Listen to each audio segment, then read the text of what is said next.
And generally speaking, if a doctor wanted to, open another chair in the office, right, take some, construction work, some spending and whatnot, right. Today they would probably go out there, and spend months with a bank negotiating rates and whatnot. Where do you see the dental space heading? Where, like in that same time? So obviously, your growth is going to be really dependent on the dental space Hmm. continuing to move in that direction. Where do Hmm. you see the dental space maneuvering towards, or moving towards, and what will that look like? What will that new world look like for the dental Hmm. space?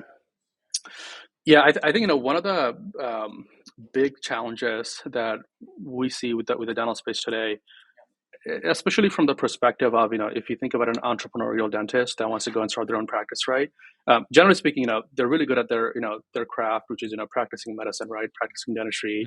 Hmm. But the process of, going out there and starting your own location and like own practice, is really a lot of bureaucratic administrative work, right. You got to go, pitch a bank for a loan. You got to, get a lawyer to, like, figure out all of your like legal work and incorporation work and all those things, right. Then you got to worry about IT and then compliance, and then, you got to hire your staff and you got to manage them, and then, you got to worry about um, uh, random things like COVID and supply chain shortages, all those things, right. Over time, I think what will happen, and I think the NexHealth will be one of those companies to make this happen, which is that through technology, through better technology, right, there will be just a lot of automation where those administrative things go away as Mm, much as possible, right? yeah. For example, I'll give you an example, right? Um, Given we're hooked into, the database, let's say Dentrix or EagleSoft at a dental office, right? We know how much revenue that office makes, generally speaking, and we know, like, what the month over month growth or, your growth looks like, right?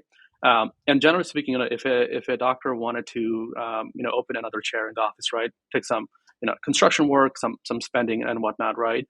Today they would probably go out there, and spend months with a bank negotiating rates and whatnot and try to get a loan, right. Um, you shouldn't have to do that.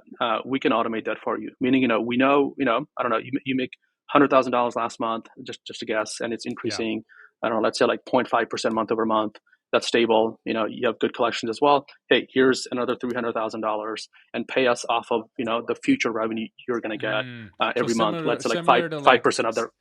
So Hmm. similar to like how the business world operates off of Hmm. Stripe, right? And it's like, hey, you need Hmm. you need a couple $100,000. Here you go. We'll just take it Hmm. out of payments of your receipts. And so, Hmm. because you know all that money that's coming in because you're helping them with the payment Exactly. processing.